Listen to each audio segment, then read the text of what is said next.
craque e o revelação também fazendo parte de tudo isso. Boa noite, Barbieri. Boa noite.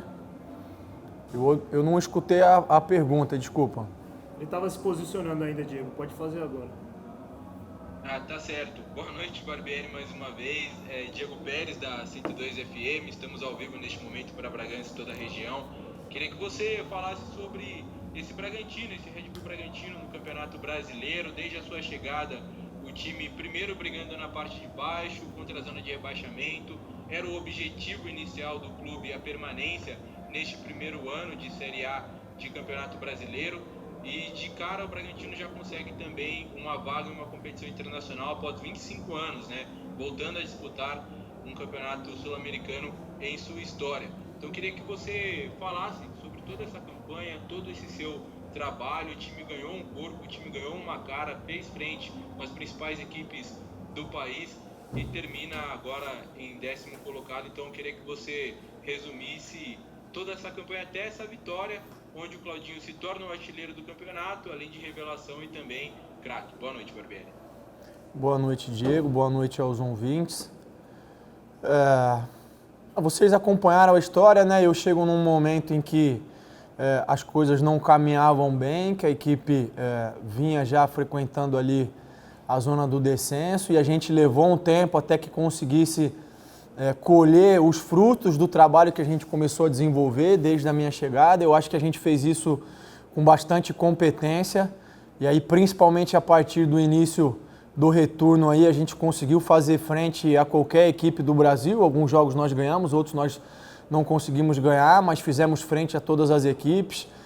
Se eu não me engano, a gente termina com a 5ª melhor campanha do retorno, próximo àqueles que tiveram a melhor campanha, termina com a melhor defesa.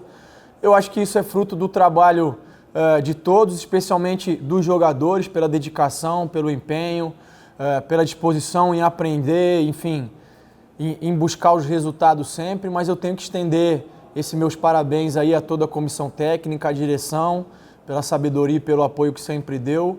E a gente colhe, eu acho que tudo isso também com esse desempenho individual do Claudinho, que nos deixa a todos muito felizes, mas que ele também tem consciência de que é um trabalho de muita gente, né? Todos os outros jogadores ajudando. Eu acho que é mais uma premiação que todos nós vamos levar com muito carinho, esse desempenho individual dele. A partir desse momento a gente tem 2 dias aí para recuperar, já começa uma nova temporada e é isso que a gente vai fazer, encarar agora na sequência um novo campeonato, uma nova temporada que se inicia no domingo. Barbieri, boa noite. Sérgio Loreto, Rádio Futebol Total, Nova Norte FM, Alfamix. Parabéns pelo trabalho, se encerra o campeonato e eu estava vendo aqui números de tudo que você fala desde a sua chegada e olha só para o torcedor também entender. O primeiro turno do Bragantino, ele termina a competição com 19 pontos, só 4 vitórias. Agora ele chega aos seus 53 pontos e 13 vitórias. Segundo turno são 9 vitórias, 7 empates, só 3 derrotas, né, no segundo turno. E para você ver, né, se a campanha do primeiro turno, o Flamengo campeão, o Bragantino não perdeu para o campeão. Né, isso também é bom a gente ressaltar nos 2 jogos. No primeiro turno, tanto o Internacional quanto o Flamengo fizeram 35 pontos. O Bragantino nesse segundo faz 34. Ou seja, mostrou realmente o campeonato e o momento, isso que dá esperança de que o ano de 21 vai ser ainda muito maior. Para você com esse grupo, né, o que representa tudo isso? Você já falou um pouco, mas de saber que agora, porque a sensação que a gente tem pelas palavras do Thiago Escuro, dos jogadores, de vocês, é que 21 precisa ter mais ainda do que já foi conquistado 19 e 20. É esse o caminho e as coisas estão realmente nesse trilho? Boa noite, Sérgio. Boa noite aos ouvintes aí. Eu acho que sim. Eu acho que você falou com bastante propriedade dos números, eles falam por si só, né? E aí eu queria só fazer um adendo e destacar a maneira como isso foi feito, né? A maneira como foi construído, né? Porque tem outras equipes aí que também conseguiram uma pontuação elevada, vamos dizer assim, mas com uma outra postura, uma outra maneira de jogar, e aí não cabe a mim julgar o que é certo ou errado, até porque eu acho que não existe isso, mas eu acho que a gente tem que valorizar também a maneira como se construiu toda essa história e esse cenário, né? Que é um Bragantino, mais uma vez, sempre tentando impor o seu jogo, sempre tentando buscar o gol adversário, sempre tentando propor e criar situações e apresentando um bom futebol. Eu acho que isso também me deixa muito feliz. A expectativa, sem dúvida nenhuma, uma vez que a gente tem, pelo menos desde o início, uma boa manutenção do elenco, é que a gente entre num segundo ano com um aprendizado já consolidado de primeiro ano, né? E que a partir desse momento consiga evoluir ainda mais, crescer ainda mais e colher melhores resultados, começando a partir de domingo agora.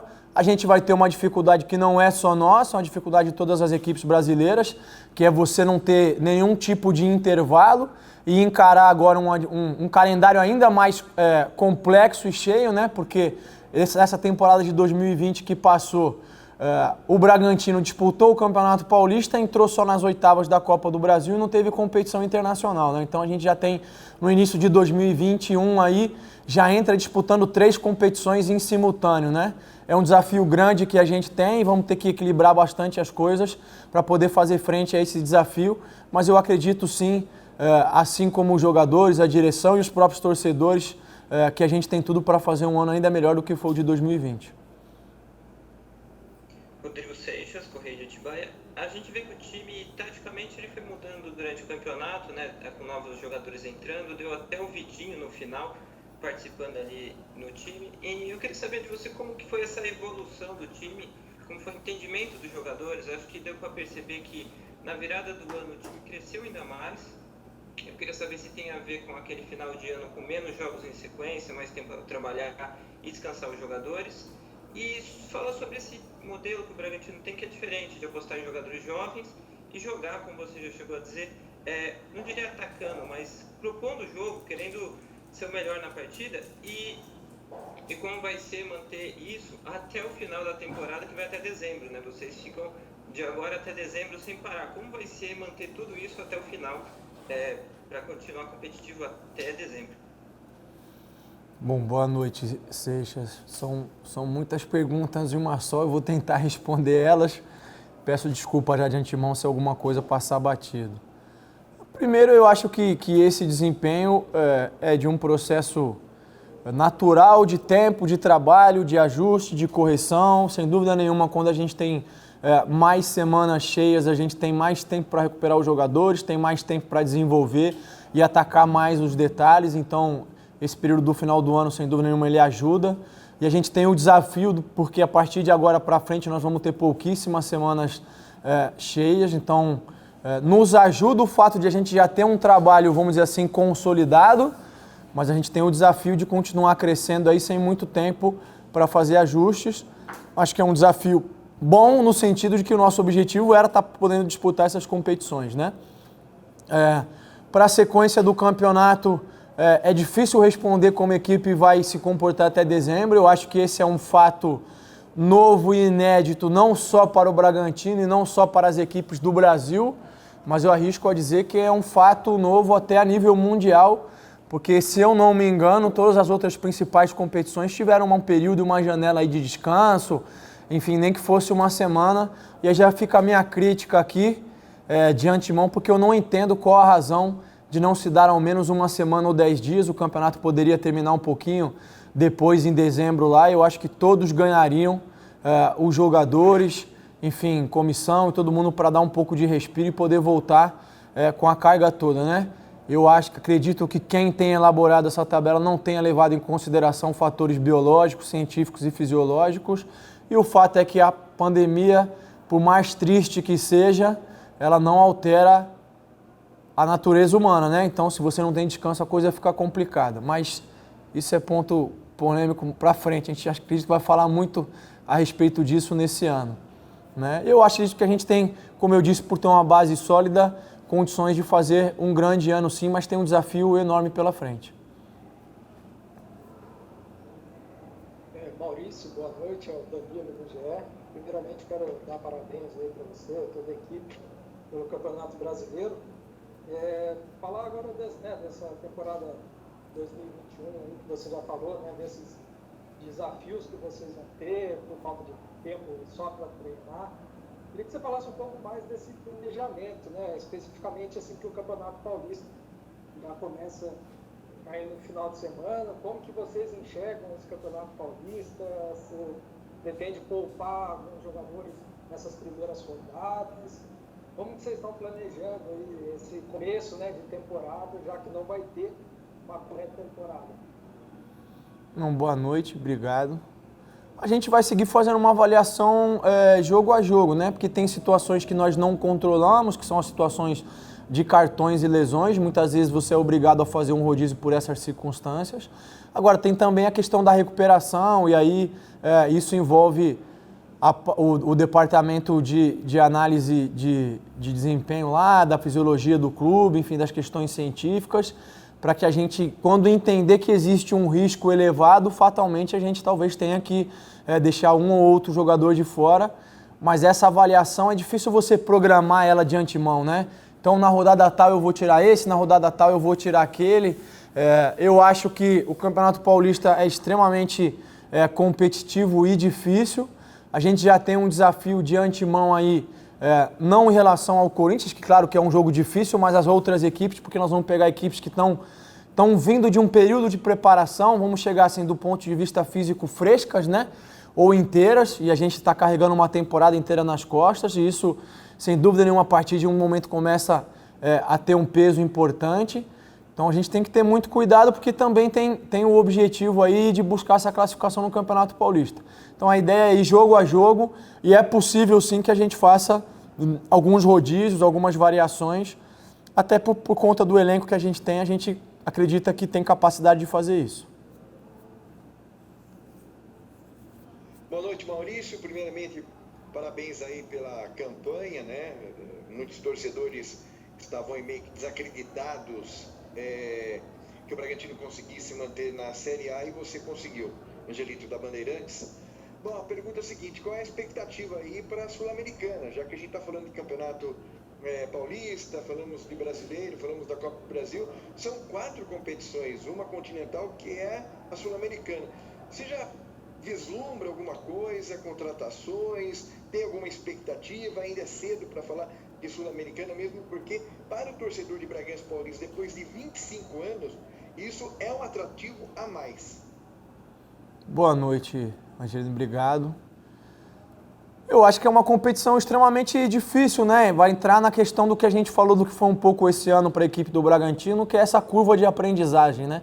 Toda vez que você entra numa competição, vamos dizer assim, relativamente nova, e para muitos desses jogadores que a gente tem no elenco aí, estar participando de uma competição internacional acaba sendo um fato novo, né? Você tem uma curva de aprendizagem, e a gente tem uma dificuldade extra esse ano, que embora seja uma fase de grupos, né, da Sul-Americana, o que é bacana, porque te permite fazer mais jogos, só classifica um time por grupo, né? Então, se eu não me engano, aí são 8 grupos de 4 equipes, mas só passa o primeiro, né? O que é uma dificuldade, sem dúvida nenhuma, grande. Agora, a gente vai encarar com bastante positividade, com bastante expectativa de que a gente possa ser esse grupo que venha classificar. A gente vai estar fazendo isso concomitantemente ao Campeonato Paulista e a alguns jogos da Copa do Brasil, mas sem dúvida é um campeonato importante que tem um peso muito grande para nós, né? Então a gente espera poder fazer uma boa apresentação e fica feliz de poder proporcionar essa experiência ao torcedor de Bragança. Não sei como vai ficar a questão da pandemia até lá e a volta dos torcedores no estádio, né? O ano de 2020 foi complicado nesse sentido. A gente sente falta do apoio do calor do torcedor, e eu tenho certeza que o torcedor também sente falta de estar um pouco mais próximo da equipe. Mas a ideia é que a gente possa fazer uma grande competição, sim. Em relação às contratações, eu já falei isso anteriormente, tem um departamento do clube que cuida disso e tem trabalhado de forma intensa. Eu acredito que agora, com o término oficial do Campeonato Brasileiro, algumas coisas se acelerem aí para as próximas semanas. Barbieri, boa noite, é Tarso da Costa, da 102 FM, parabéns pela campanha e pela vitória na noite de hoje contra o Grêmio, encerrando com chave de ouro essa participação.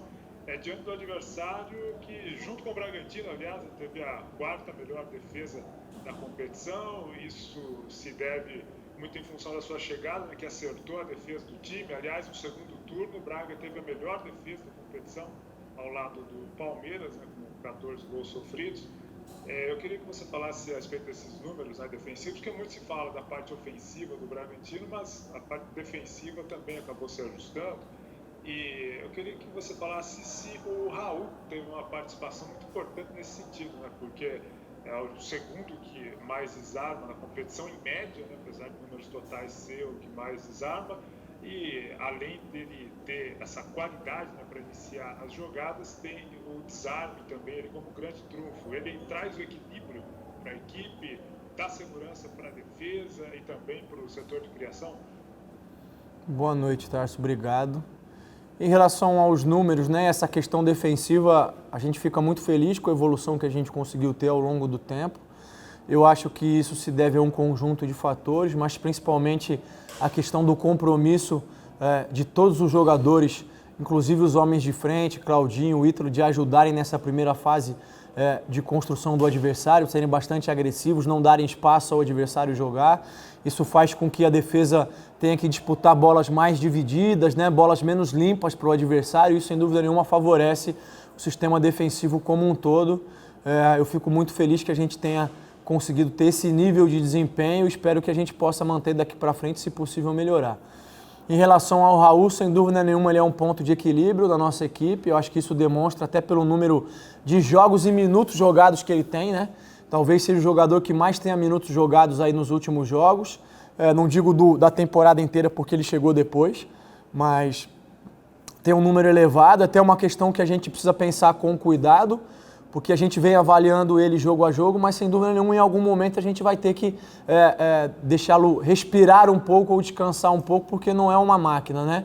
Mas ele tem tido um desempenho realmente fora de série. Inclusive a gente teve um encontro com o pessoal da CBF, da seleção. Um dos jogadores com os quais eles nos perguntaram foi o Raul, até pelo desempenho que ele teve. Eu acho que é um reconhecimento pelo trabalho e pela temporada que ele fez. Digo isso independente de convocação ou não, né? Mas fico muito feliz que ele esteja sendo visto também por esse bom momento que ele vive na carreira.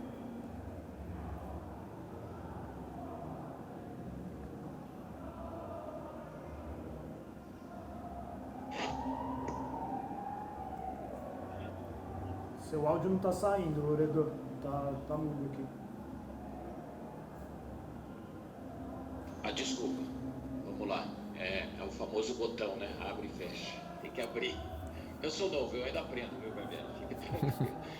Eu quero aproveitar, eu vou fazer a pergunta, vai ser minha última pergunta. Eu quero aproveitar, agradecer os companheiros jornalistas e as mensagens que eu recebi.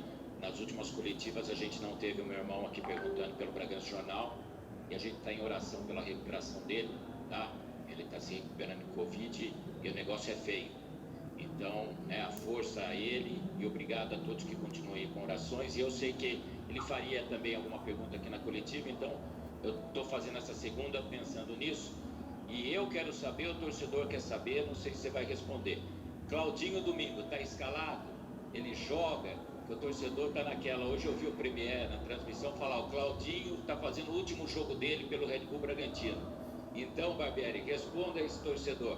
Se você escala o Claudinho domingo, se ele vai jogar, se ele continua jogando, e na hora que ele tiver que ir, ele vai, né? Com a bola que ele está jogando, na hora que ele tiver ir, ele vai. Mas como que fica nesse momento para o treinador, por favor? Muito obrigado. Boa noite, Loredo. Primeiro, minha solidariedade em relação ao seu irmão. Espero que ele se recupere logo. Tem as nossas orações aqui dando força.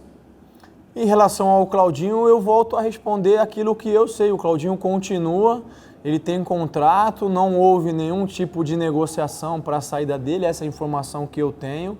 Então, se a gente, depois de todas as avaliações, entender que o Claudinho tem condição de jogo, que não existe um risco exagerado de lesão ou não, o Claudinho tem condições de jogar e provavelmente inicia o jogo contra o Corinthians sem maiores problemas. Rodrigo Seixas, a sua equipe no campeonato criou sempre muitas chances, né? Só que em alguns jogos acabou não marcando gols, como nos últimos dois. Esse tipo de jogo, quando você pega defesas mais fechadas e tudo mais, você acha que você precisa criar novas formas para atacar ou é mais questão de mais tempo de treinamento e entendimento de algumas ideias? Alguma coisa que o time está fazendo ou deveria fazer com mais capricho? Como é que é? Esse é o principal ponto que você se preocupa quando você pensa no restante da temporada? Boa noite. Eu acho que esses 2 jogos que você citou, né, exceção o Grêmio hoje, porque hoje a gente fez um gol, não vou dizer apenas porque foi o gol que nos deu a vitória, mas criou muitas possibilidades, né? Faltou efetividade para marcar o segundo aí, talvez o terceiro gol.